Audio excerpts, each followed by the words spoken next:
you filming me? Oh, yes! It's the shot we've been trying to get for the last 3 months. It makes it sound like I don't know what I'm doing. You know exactly what you're doing. You're a professional. Chanel. How's it, guys? Welcome back to our channel, and long time no see. It has been a short while. I'm laughing at Chanel because her axe got stuck. We have been busy and tired of being busy and busy being tired. We've been doing lots of things and haven't quite managed to film any of it. But it is a beautiful morning and we're expecting some hectic weather this weekend, so we thought that we would show you what's been going on in the gardens. Most of the things we've planted have germinated, and it's all starting to look really, really, really good. So let's go see. Jory's going to show us the way. This way. We're going this way. So the first bed that we actually know, this is the second bed we ever did. This is where we planted our purple potatoes, and as you can see, they are growing so wonderfully. We're very, very excited. We have since planted some yacon in the bed as well that hasn't come up. This is a African blue perennial basil cutting that we're hoping will root. The dahlias that were on this side, well, they're still here. They just haven't come up yet. But the tubers themselves didn't really have any eyes, so I'm expecting it to take a while.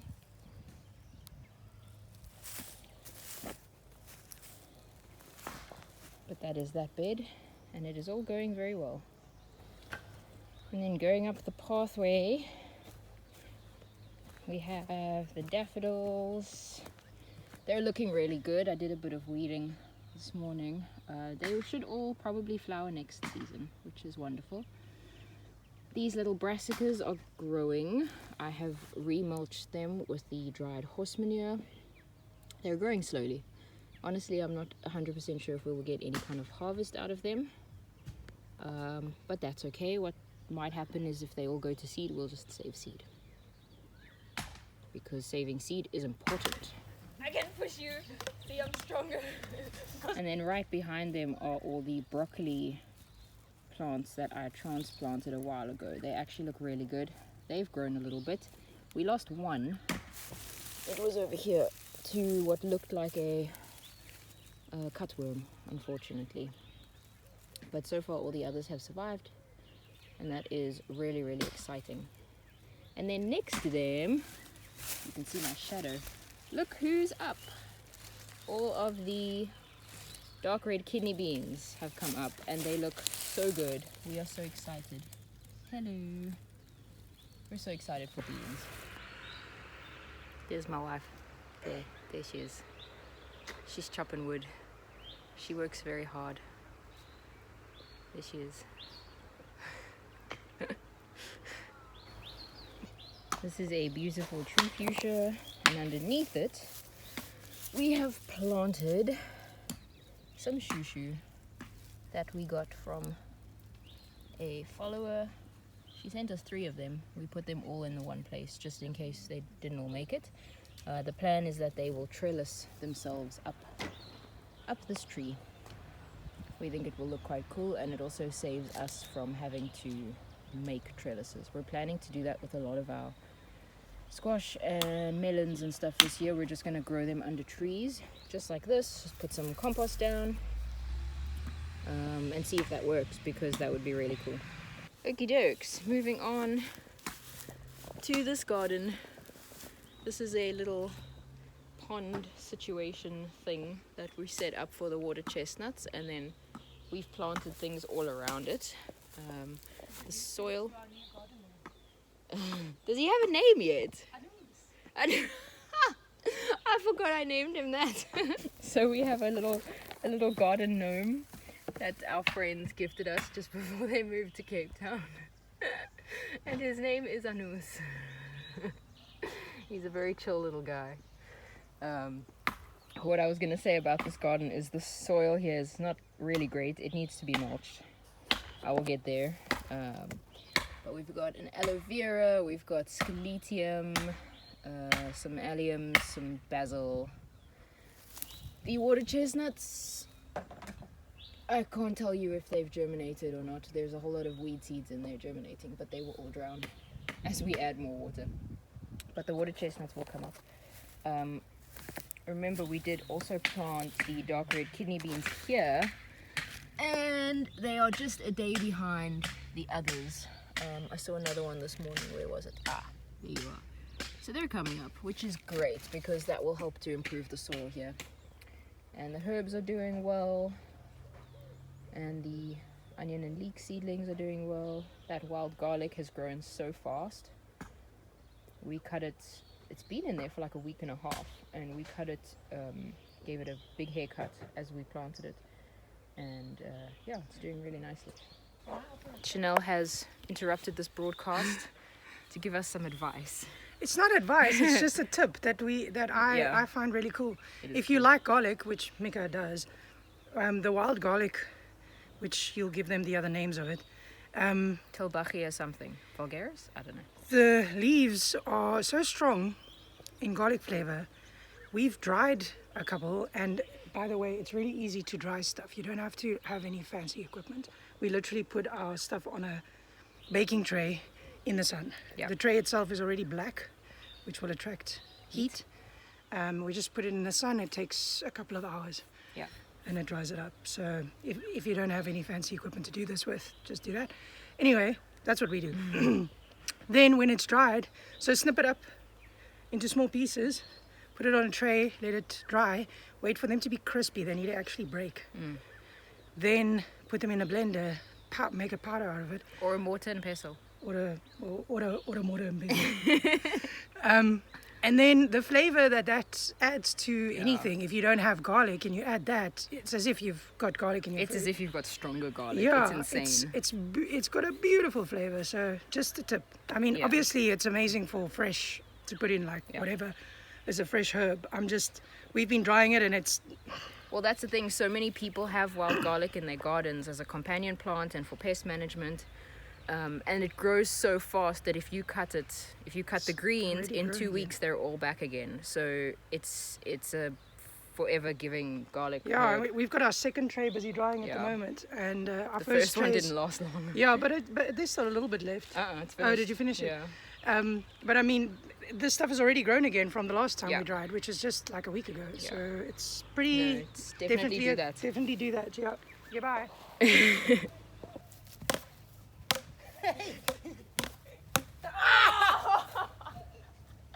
Sorry. I'm not playing here.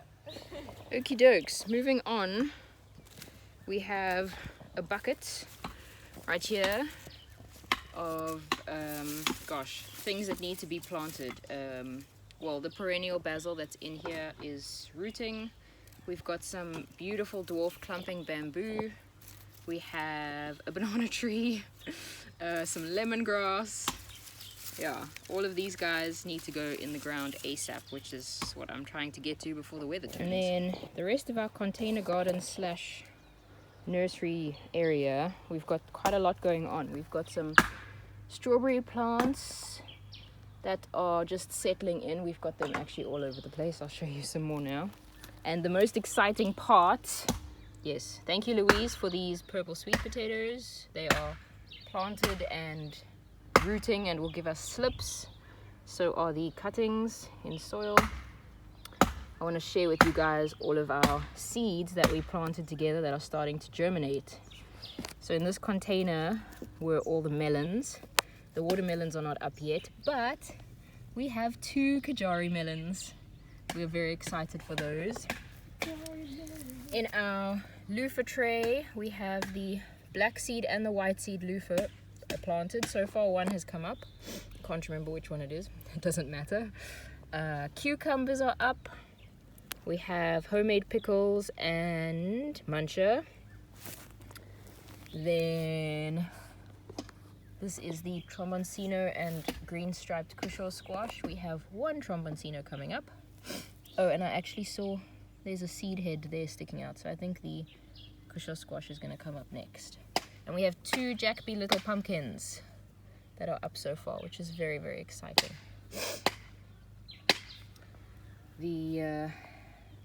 Everything is waking up. It's so cool. The blueberries have got leaves. That's a tiny young berry plant. The raspberries are awake. The chocolate mint.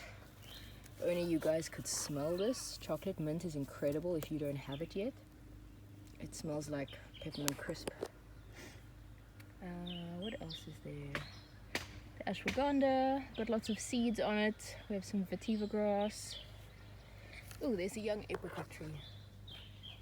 How beautiful. And here is the tray of garlic, wild garlic greens. So you can hear we've put them back in the sun this morning to crisp up again. They were completely dry last night. Yeah, but they are soft because they were in the oven. Yeah, so last night we had the oven going, and we decided to just dry them with the oven door open, because this tray only fits if the oven door stays open. So we put them in the oven so they went a bit brown. But we're keen to see what kind of flavor that gives us, because the last time we only dried them in the sun, and they stayed bright green, so it was quite a strong flavor. So we'll see if this changes it. And then we've got a very cool new garden section going over here. I'll turn the camera around now and give you guys a proper view. So all over this property we have piles of debris, like organic matter, branches and trees and ferns that have been cut from when they used to come and clear here. And what we've realized is that underneath it is really good soil for the most part. So we moved to the top of this pile to back there. There it is. And that exposed quite a large area where we can now plant, which is really cool. So I've put in all of our sweet pepper plants that we overwintered, and they seem to be really happy. I think they're enjoying their new life. We've got jalapenos. Let's come over here. Got 2 ripe ones, which I'm very glad about, because we are very low on jalapeno seed.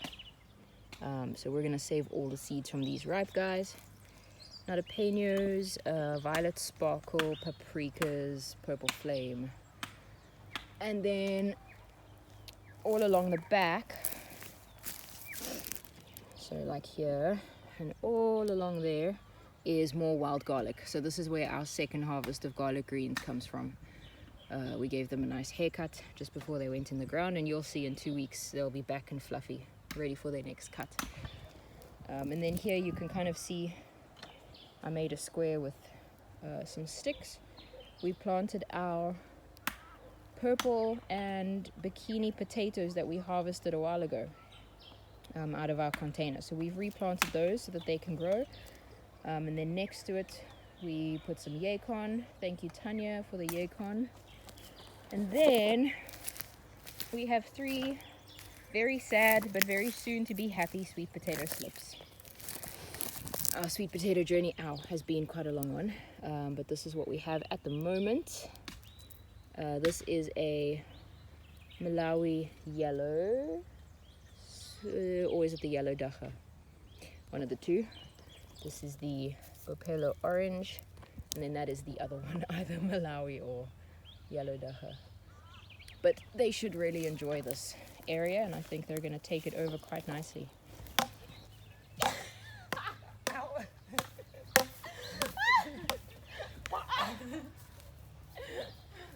Got your leg. This is tiring. One more. Okay. I'm like... And then what's cool is we were growing purple sweet potatoes before, and when we moved here we brought slips with us, but they didn't all survive over the winter.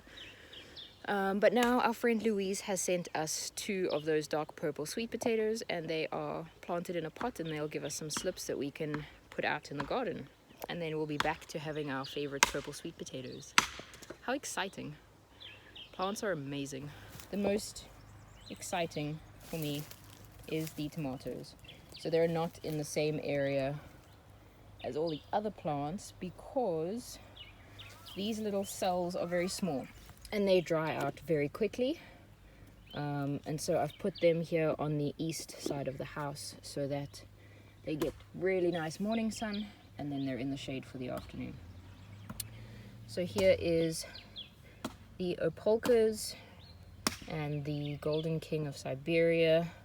I expected more of these to germinate, so I'm a little disappointed that we didn't get so many, but this is still a good amount. It's actually more than I think I planned. As far as tomatoes go, every single variety has germinated.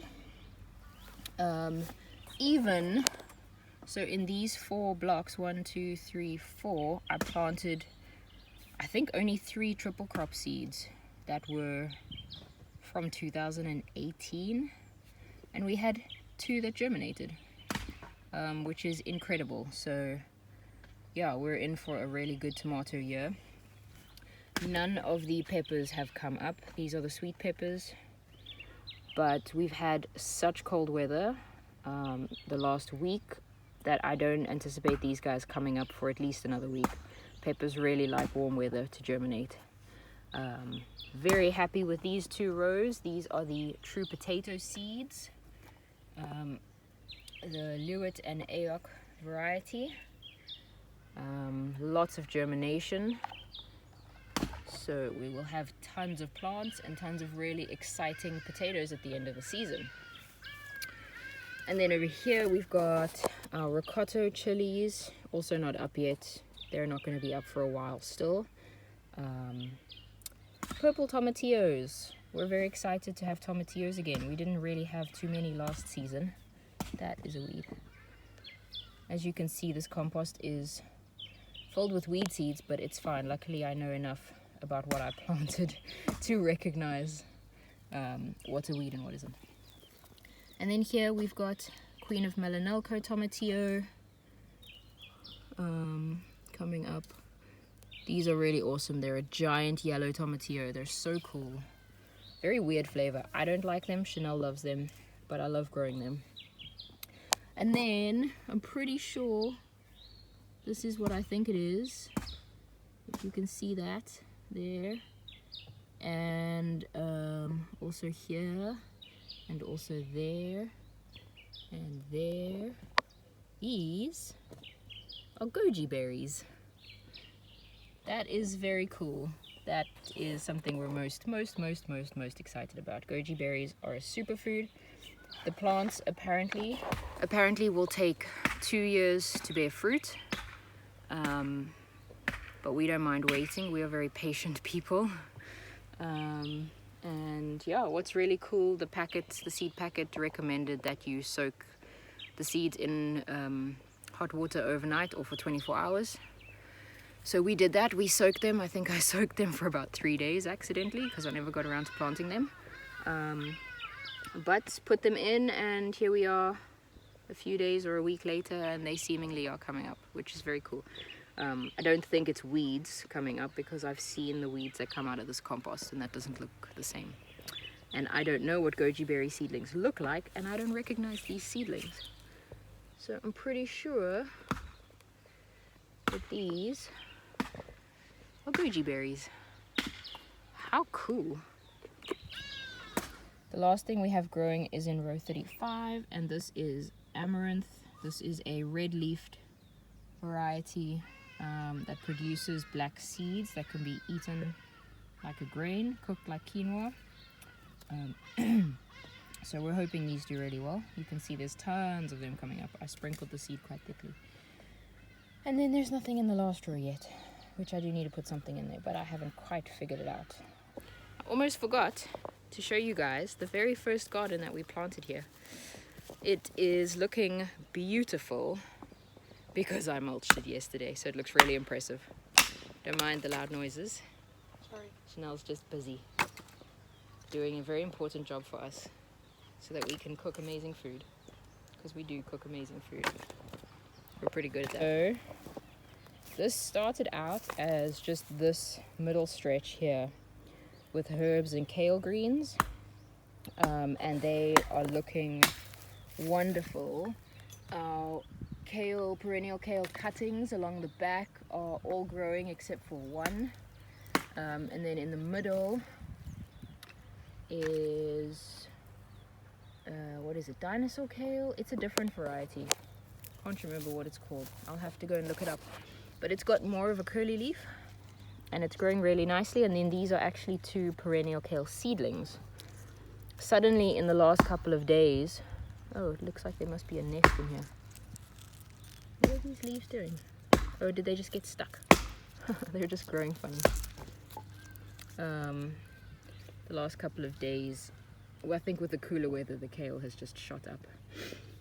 We have some lemon thyme here, some marjoram, oregano. The chives are flowering, which is incredible. I think they're so beautiful. We have New Zealand spinach that is starting to spread nicely. At the back there we have some young foxgloves, which I added because I love flowers. And then this front section is also just a crazy combination of things. So we have a gorgeous little King Protea cutting that's actually rooted really nicely. We have some African potato, rose geranium. I wish you guys could smell this. We love rose geranium. These are some baby irises that should probably flower next season again. Then we have fairly small, but hopefully will grow, bulbinella plant. Bulbinella, if you don't know, is excellent for stings and bites and things. It is, I'm actually just going to bury this piece because it's got roots attached to it. There you go, that should be good. Just rub it on any kind of burn or insect bite or bee sting or something like that. You just pull a leaf off and rub the gel on your skin. I had a worm incident. My hoodie was full of burning worms that I must have accumulated while cutting wood. Spiky baby caterpillars. Yeah, and my arm was on fire. You can still see the dots. You can still see the dots. It was rough. It was really bad, and that's the only thing that soothed it. Yeah, it really did. And then here's another kind of wild garlic. I think this might be a slightly different variety to the other one we have. And then some comfrey. Yay, we love comfrey. Comfrey is amazing. I'm hoping that it will grow fast so that I can spread it all around the garden. We would love a ton of comfrey. Comfrey is wonderful. It is actually a nutrient accumulator. So it has these really long roots that go super deep into the soil, much deeper than most plants can go. And then it brings all those nutrients up and stores it in its leaves. So comfrey is great to just chop and drop the leaves and to mulch around your other plants, because then as those leaves break down, they release those nutrients into the soil, and then it is far more accessible for your other plants. It's also really good for injuries. Yes. So I think on the next episode of How Chanel Once Hurt Herself and how Mika fixed it, she made a comfrey Gel. Yeah, but you can just do a paste, like blend up comfrey, because your first time you didn't do a gel. But the way we do a gel is with comfrey, blend it up, and then a little bit of psyllium husk added to it. And water.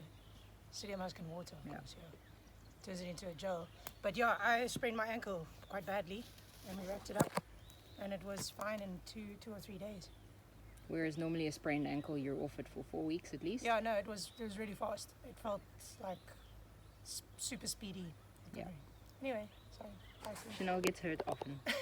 We just patch her up on a daily basis. So yeah, comfrey also has the nickname knitbone, and that's because it is renowned for being able to heal broken bones, torn ligaments, sprains, that kind of thing.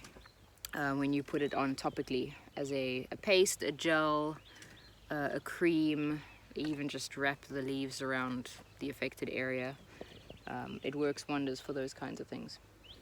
And then I also almost forgot, I have planted more in a pot because these, I don't know if they're going to make it, but there's 2 left here. This little guy and that little guy. These are called culantro. Now, a lot of people struggle to grow cilantro or coriander, the greens, because they have the annoying ability to bolt very quickly. A lot of people want to grow cilantro in the summer or in the spring, and it just goes to seed. Or you get it from a nursery, which is in a little 6-pack, and they're so root bound that if they haven't already gone to seed, they're going to go to seed as soon as you plant them in your garden. And a lot of people don't know that once a plant like that goes to seed, you can't harvest the leaves anymore because it will then die. And so the best time in South Africa to grow cilantro if you're in a frost-free area is during winter. But for us, we make all the nice food that you want cilantro flavor with in summer, like salsa and nachos and just everything. We love that flavor. But I have come across a plant called culantro, which is in a completely different family, completely different looking plant, but it is very much a heat loving plant, and it has the same flavor as cilantro, actually, much stronger, but the same flavor. So we're going to give that a try and grow that through the summer and see how it works, because it would be a great alternative to trying to get cilantro to grow in the heat of our summers. So yeah, I think that is everything that we've touched on. I'd love to hear how your gardens are growing. South Africa in general just went through this really weird cold spell. We had snow in places. Thankfully we didn't get frost, but man, it was chilly. So I'm hoping the weather warms up from now on and we can really start heading into the growing season. But yeah, let us know if you're in South Africa, how did your gardens fare in this cold spell that we had? And we will see you guys on the next video.